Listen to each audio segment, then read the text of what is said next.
السلام عليكم ورحمة الله وبركاته. كسو دوادا channelkiina faalo.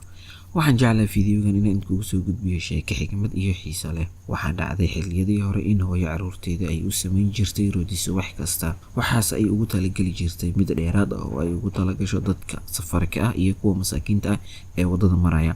Maalin kasta waxaa bartay oo gurigeeda soo mari jiray oday maskiin ah oo xabada rootiga ah qaata meesha ay dhigto rootiga. Laakiin marka uu qaadanayo waxa uu oran jiray hadal yar oo xikmad leh. Hadalkaas oo khayrka aad kasbato adiga ayuu ku anfici kartaa, aad maleegtana adiga ayay ku sugaysaa. Subax kasta marka uu rootiga qaadanayo ayuu hadalkaasi oran jiray.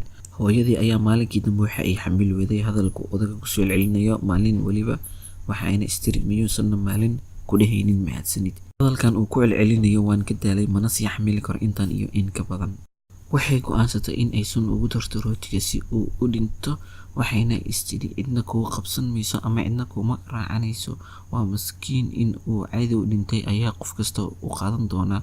Laakiin dib ayay uga noqotay go'aankeedii dhimashada ahayd ee la damacsaneyd in ay duqaasi maskiinka ah ku disho. Iyadoo alla ka cabsi dareentay, roodidii ay sunta ku dartay ayay gubtay. Mid fiican ayay u diyaarisay meeshii uu maskiinka ka qaadan jiray. Odaygii sida caadadu ahayd meeshii buu soo maray, rootigii ayuu qaatay. Hadalkiisii ayuu sii tuurtay oo ahaa khayrka aad kasbataa adiga ayuu ku anfici doonaa, sharta aad maleegtaan adiga ayay ku sugaysaa. Galankii dambe markii la gaaray ayaa hooyadii waxa guriga u soo garaacay wiil ay in muddo ah sugaysay oo safar uga maqnaa.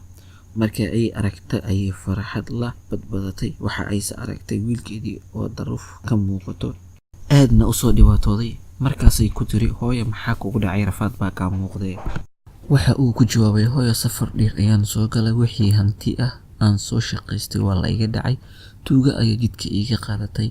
Anigoo nafta i haysa ayaa oday miskiin ah waxa uu siiyay xabad rooti ah oo aan nafta ku ceshto. Hooyadii ayaa naxday, waxa ayna ka naxday in ay dhimashada wiilkeeda iyada sabab u noqon lahayd.